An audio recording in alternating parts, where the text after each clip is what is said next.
এই দুনিয়াতে একটা জিনিস কারো কাছে দাম নাই, সেটা হলো টাকা। টাকা চাই দুনিয়াতে কারো কাছে দাম নাই। বউ বলেন, সন্তান বলেন, ভাই বলেন, বোন বলেন, পাড়া প্রতিবেশী বলেন, বন্ধু বান্ধব বলেন, এমনকি কারো কাছে দাম নাই। তো আবিয়েতি ছেলে যারা আছো তারা কিন্তু কিছু পুঁজি করে বিয়ে করবা। যদি পুঁজি করে বিয়ে না করো তাহলে তোমার শখের কোনো জায়গায় যাইতে পারত না বড় লই, শখের কিছু খাইতে পারত না তোমার বড় লই, এমনকি সব কোনো শখ পূরণ করতে পারত না বড় লই, এমনকি বউ যদি কিছু বলে আনতে তাহলে পারত না।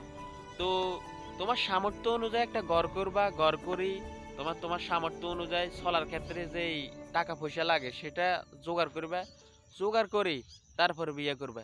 নয়তো তোমার জীবনে কষ্টের কোনো শেষ হতো না।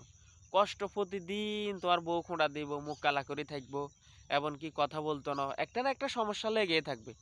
তো টাকা পয়সা লাইন করি জোগাড় করে বিয়ে করবে, হয়তো বা 2 দিন পরে করবে, তবে ডেভেলপ ওই করবে। কখনো টাকা পয়সা জোগাড় না করে বিয়ে করবে না, তাহলে তোমার জীবনে দুঃখের কোনো শেষ হইতো না।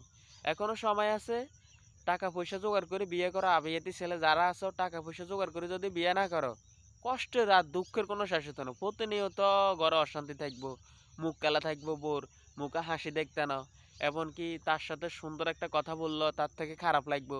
এরকম কখনো বিয়ের পরে তুমি দেন ডেভেলপ হইবে, বা তুমি বিয়ের পরে তোমার সাংসারিক জীবনে তুমি অনেক উন্নত করবে, এটা ভুল কথা। বিয়ের পরে কোনো মানুষ পারে না, এমনকি পারে ঠিক আছে, এটা অনেক কষ্ট, তবে বিয়ের আগে যা করার করি না, বিয়ের পরে ফাইতে না। সব সকু এটা ফাইতে না টাকা বিদে, এমনকি কিছু করতেও ফাইতে না টাকা বিদে। তবে বিয়ের আগে যত কিছু আছে করিলাও, আর করি তারপরে বিয়ে করবা।